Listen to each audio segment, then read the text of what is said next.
और वो loan amount जो है, जो डिसबर्स हुआ है, जो आपको मिला है, वो 40 लाख रुपए तक का है, तो किस सिनेरियो में कोई भी बैंक या एनबीएफसी कंपनी उसको माफ करती है या उसकी छूट हो सकती है? उसका क्या प्रोसेस है लोन माफ करवाने का?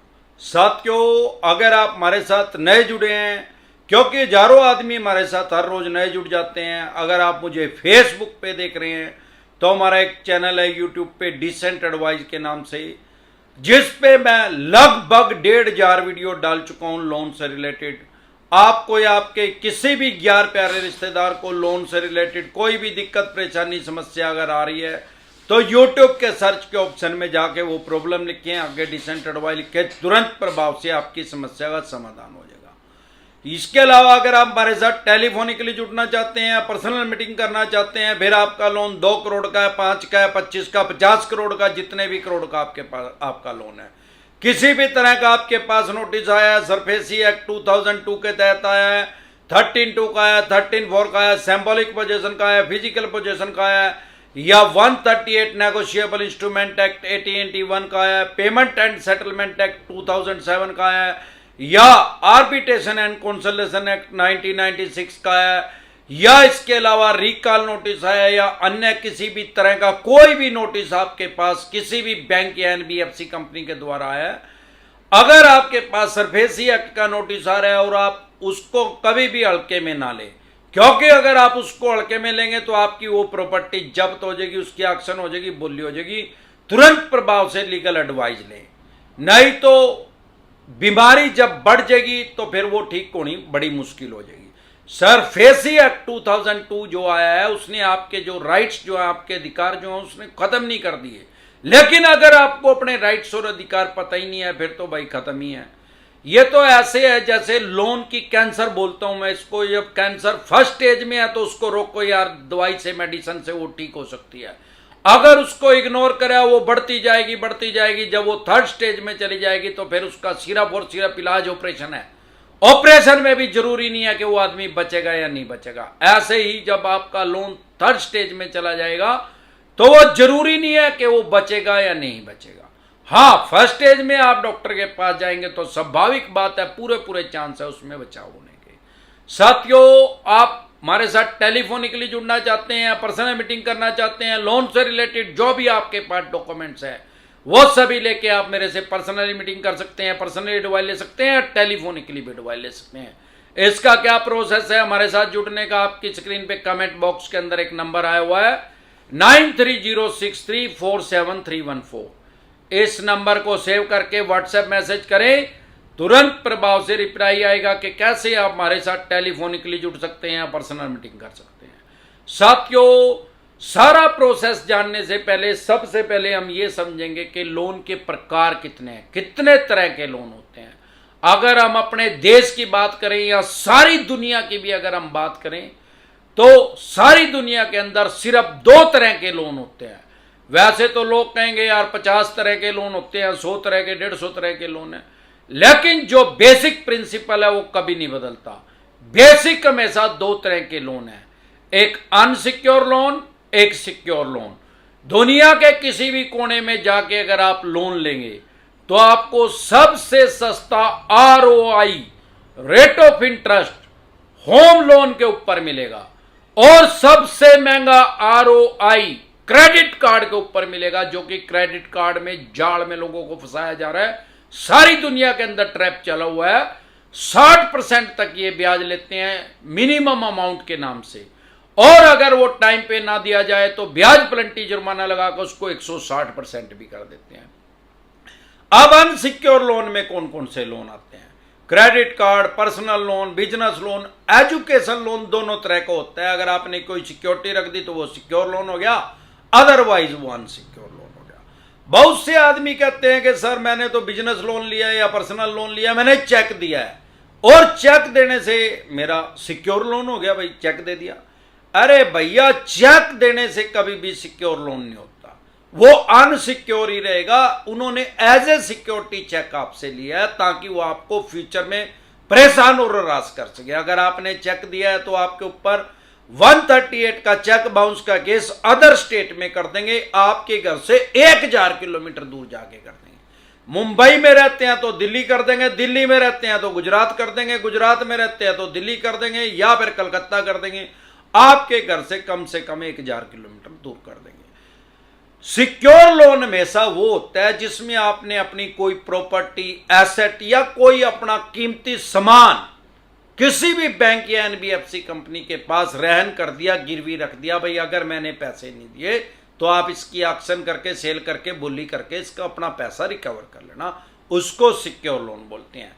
सिक्योर लोन में क्या क्या आता है? Scooter, motorcycle, car, jeep, truck, बस।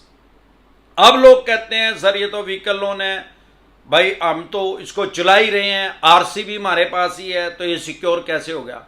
भाई अपनी आरसी को उल्टी साइड से देखें, उसमें एक रेड कलर से लिखा हुआ है HPA, आगे उस बैंक या एनबीएफसी कंपनी का नाम लिखा हुआ है। अगर आपका scooter, motorcycle, car, jeep, truck, बस का लोन है तो फिर चाहे हवाई जहाज का है, चाहे समुद्री जहाज का है, उसके अंदर भी HPA उसमें चढ़ी हुई है। अब उसमें HPA के कॉलम में जिस बैंक या एनबीएफसी कंपनी का नाम है, इट मीन्स ये हुआ कि जो भी वाहन, जो भी व्हीकल आप यूज कर रहे हैं, वो मालिकाना हक उस बैंक और एनबीएफसी कंपनी के पास है, उसके बेचने के राइट्स उस बैंक और एनबीएफसी कंपनी के पास हैं। आपके पास उसको चलाने के राइट्स हैं, यूज करने के अधिकार हैं, या किसी को देने के अधिकार हैं यूज करने के लिए। ये नहीं, सेल आपको उसको नहीं कर सकते जब तक वहां से एनओसी नहीं लेंगे।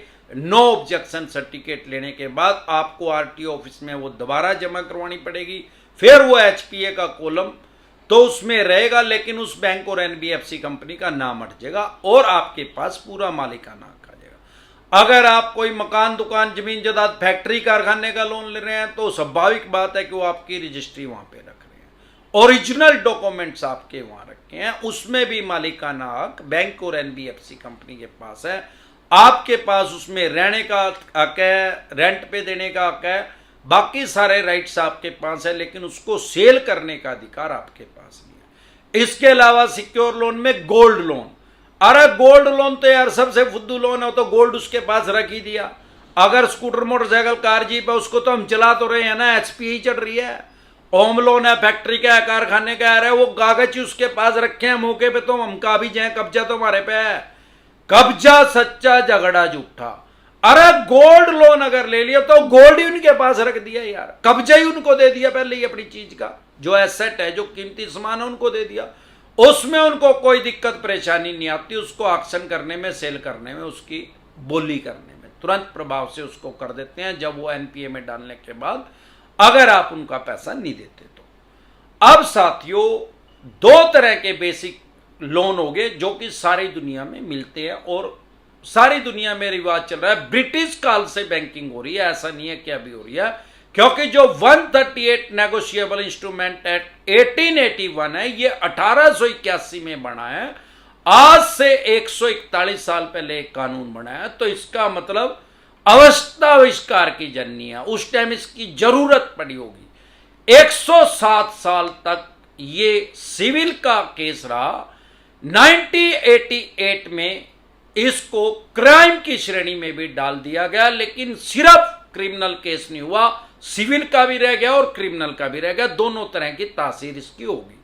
उसके अलावा अगर आप किसी बैंक या एनबीएफसी कंपनी से जब आप लोन लेते हैं तो एक एग्रीमेंट आप बैंक या एनबीएफसी कंपनी से करते हैं। उस एग्रीमेंट में 50 तरह के क्लोज होते हैं, शर्तें होते हैं, जिनको कोई पढ़ता नहीं। अगर पढ़ ले तो मुझे नहीं लगता कि कोई लोन लेगा। उसके अंदर एक आर्बिट्रेशन का क्लोज होता है। अब जब आप कभी किसी बैंक या एनबीएफसी कंपनी की ईएमआई आपकी डिफॉल्ट होती है, पर्सनल लोन है, बिजनेस लोन है, अनसिक्योर है, सिक्योर है, कैसा भी है, तो वो बैंक या एनबीएफसी कंपनी आपके पास एक नोटिस इशू करती है, जिसको रिकॉल नोटिस बोलते हैं। वो कानूनी रूप से धमकिया कि भाई मारे सारे पैसे दे दे, अब हम आपको पैसे नहीं देते। अगर आपके पास पैसे ही नहीं है, वो जरूरी नहीं है कि उस नोटिस का जवाब देना मैंडेटरी है, आपकी मर्जी, आप उसका जवाब दें, आपकी मर्जी है नहीं दें।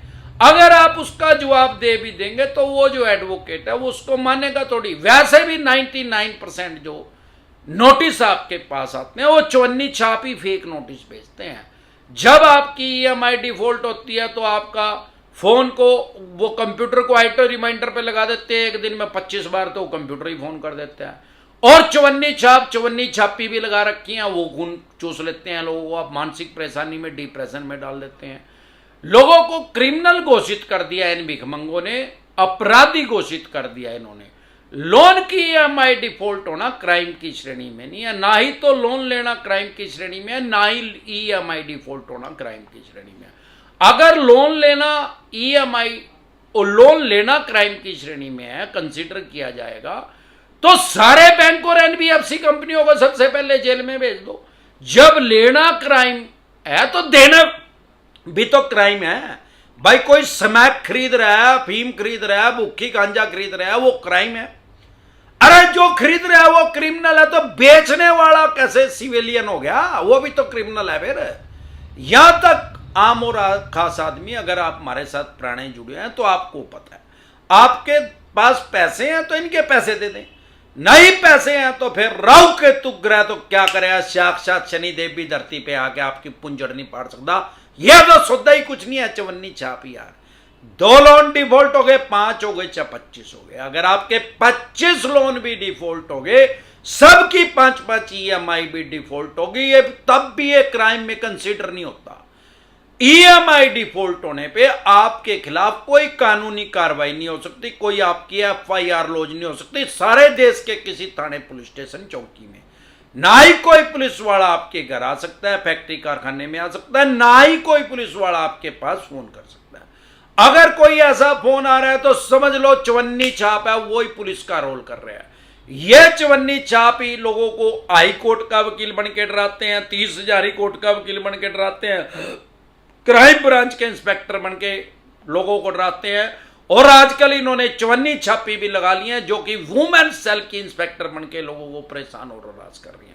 अगर आपको ऐसे परेशान और हरास किया जा रहा है तो गाड़ी ट्रेनिंग डिसेंटेड वाली के वीडियो देख लें, आपको पता लग जाएगा करना क्या है इनका इलाज। साथियों, डरे घबराए नहीं। सबसे पहले तो हाँ, अगर आपका चेक बाउंस हो गया, किसी बैंक एनबीएफसी कंपनी ने कर दिया, तो उसको कभी भी हल्के में ना ले, कोर्ट के नोटिस को हल्के में ना ले, क्योंकि कोर्ट के नोटिस को अगर आप हल्के में ले रहे हैं, कोर्ट की अवमानना आप कर रहे हैं, तो आपका नॉन बेलेबल वारंट इशू हो सकता है 138 के केस में। जब पहले नोटिस आ रहा है तो आपको उसमें जमानत लेनी पड़ेगी, बेल करवानी पड़ेगी, जो कि तुरंत प्रभाव से बेल हो जाती है। हाई कोर्ट में जाने की जरूरत नहीं, स्थानीय कोर्ट से ही आपकी जमानत आपको मिल जाती है, इजिली मिल जाती है, उसमें कोई दिक्कत परेशानी आती नहीं है। लेकिन आप कोर्ट के नोटिस को इग्नोर कर रहे हैं बार बार। अगर आप उसको 3 बार कर रहे हैं या 3 बार से ज्यादा कर रहे हैं, तो आपके नॉन बेलेबल वारंट इशू हो सकते हैं, गैर जमानती। फिर आपको 14 दिन की न्यायिक हिरासत में जाना पड़ सकता है, 14 दिन के लिए आपको जेल में जाना पड़ सकता है। हो सकता है कि जज साहब आपकी जमानत ले ले, पर 99% चांस है कि आपकी जमानत नहीं होगी अगर आप कोर्ट की अवमानना कर रहे हैं। तो अगर आप नॉन बेलेबल वारंट इशू होने के बाद भी नहीं मिल रहे हैं, नहीं जा रहे हैं, और 2-3 साल हो गए उस केस को चलते चलते, तो आपके केस को डिस्पोजल कर दिया जाएगा और कोर्ट के आदेश से स्थानीय थाने, पुलिस स्टेशन या चौकी में आपके खिलाफ एक एफआईआर और लॉन्च हो जाएगी, 174A, 174A। अब आपको अगर पुलिस अरेस्ट करेगी तो आपको 174A में कम से कम 1 महीने की न्यायिक हिरासत में जाना पड़ेगा, कम से कम 1 महीने के लिए जेल में जाना पड़ेगा। 1 महीने के बाद भी जज साहब की मर्जी है कि वो आपको जमानत दे या ना दे।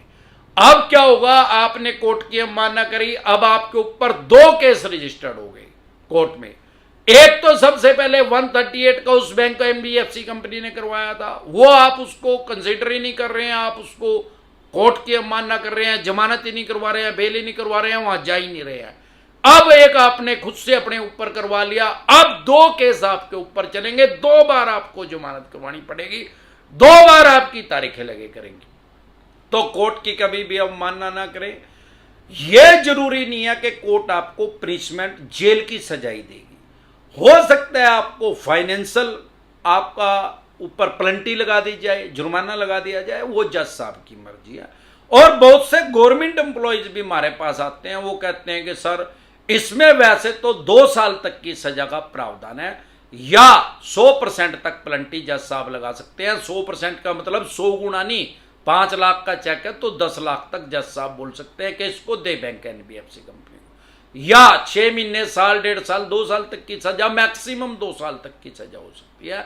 मैंने 50 लाख से कम में केस में आज तक कभी किसी को 6 महीने से ज्यादा की सजा होते हुए नहीं देखी, उसमें तुरंत प्रभाव से जमानत मिल जाती है। अब बहुत से गवर्नमेंट जॉब वाले हमारे पास आते हैं, वो डरे रहते हैं कि सर अगर हमें 5 दिन की भी सजा मिल गई, कोर्ट ने पनिशमेंट हमें दे दी जेल की, तो हमारी जॉब चली जाएगी। भैया जज साहब भी है जो है वो भी गवर्नमेंट एम्प्लॉइज हैं, वो भी समझते हैं इस बात को कि अगर उन्होंने आपको पनिशमेंट दे दी तो आपकी जॉब जो है सरकारी नौकरी वो जा सकती है। तो मैंने ऐसा कोई केस ऐसा आज तक नहीं देखा कि गवर्नमेंट एम्प्लॉय को जज साहब ने जेल की सजा कर दी। और ज्यादातर इसमें क्या होता है, फाइनेंशियल पेनल्टी लगती है, जुर्माना इसमें लगता है, और ये माननीय सुप्रीम कोर्ट तक जाते जाते 40-45 साल लगते हैं इस केस को चलते चलते। डरे घबराए नहीं, तब तक हरिद्वार जाने का ही टाइम आ जाएगा यार। और जिस बैंक एनबीएफसी कंपनी ने आपको पैसा दिया वो कोई 16 साल का थोड़ी है। 16 साल के आदमी को तो आरबीआई लाइसेंस ही नहीं देता, वो भी तो 30-35-40 साल का होगा, उसका भी बोलो राम हो जाएगा, वो भी हरिद्वार चला जाएगा, फिर पैसे किससे लेंगे। अगर आपके ऊपर 138 का केस हो भी गया, आपने जमानत ले भी लिया, तो भी कोर्ट में केस चलते चलते म्यूचुअल अंडरस्टैंडिंग से दोनों का आपसी सहमति से कभी भी कॉम्प्रोमाइज हो सकता है। 138 चेक बाउंस का जो केस है यह समझौता योग्य है। जब भी आपकी सेटलमेंट हो जाएगी तो ये केस दोनों पार्टी की सहमति से खत्म हो जाएगा, इसको दाखिल दफ्तर कर दिया जाएगा, क्वैसिंग हो जाएगी, इसको जड़ से खत्म कर दिया जाएगा। तो 500 बार आएंगे आपके पास ये केस चलने के बाद भी, भाई साहब सेटलमेंट कर लो, 75% तक इसमें डिस्काउंट मिल जाता है अगर आपका अनसिक्योर लोन है। तो डरे घबराए नहीं, इनके पास एक लास्ट का हथियार है, सबसे पहला हथियार है इनके पास सिविल खराब करने का, जो कि ईएमआई डिफॉल्ट होते ही हर महीने अपनी रिपोर्ट भेजते हैं और सिविल को खराब कर देते हैं। लास्ट का एक हथियार है चेक बाउंस का, जिसको मैं ब्रह्मास्त्र बोलता हूं। ये इनके पास एक ब्रह्मास्त्र है, अगर उसको इन्हें छोड़ दिया, इनके पास ही है घंटा, फिर इनके पल्ले कुछ नहीं है, फिर ये अपने आप कांच लिकट जाएगी इनकी। क्यों? इन्हें पता है भी वो कोर्ट में जा लिया, इसकी जमानत मिल गई, इसका कुछ नहीं बिगड़ता। अब तो तारीख पे तारीख, तारीख पे तारीख, दामनी फिल्म देख लिए पता लग जाएगा होता क्या। इसके अलावा साथियों कुछ झोला छाप यूट्यूबर हैं जो समाज में गफलत की स्थिति पैदा कर रहे हैं, भ्रम पैदा कर रहे हैं कि 40 लाख रुपए तक का लोन माफ हो जाएगा, 50 लाख रुपए तक का लोन माफ हो जाएगा। भाई 40,000 रुपए का भी लोन माफ नहीं होता, 40 रुपए का भी लोन माफ नहीं होता। वही लगी फटने, खरात लगी बटने यार, ऐसे कोई भी बैंक या एनबीएफसी कंपनी लोन को माफ नहीं करता। क्योंकि अगर 40 लाख तक के लोन सारे बैंक और एनबीएफसी कंपनी माफ कर दें तो हमारे देश में कम से कम 50 लाख तक के जो केस हैं 95% तो यही वाले केस हैं यार। तो इसका मतलब तो वो फिर बैंक और एनबीएफसी कंपनी अपने आप ही नंगड़ हो जाएगा, उनको तो 5% ही पैसा मिलेगा भाई लगभग। ये पॉसिबल नहीं है, देश की अर्थव्यवस्था की रीढ़ की हड्डी टूट जाएगी ऐसे।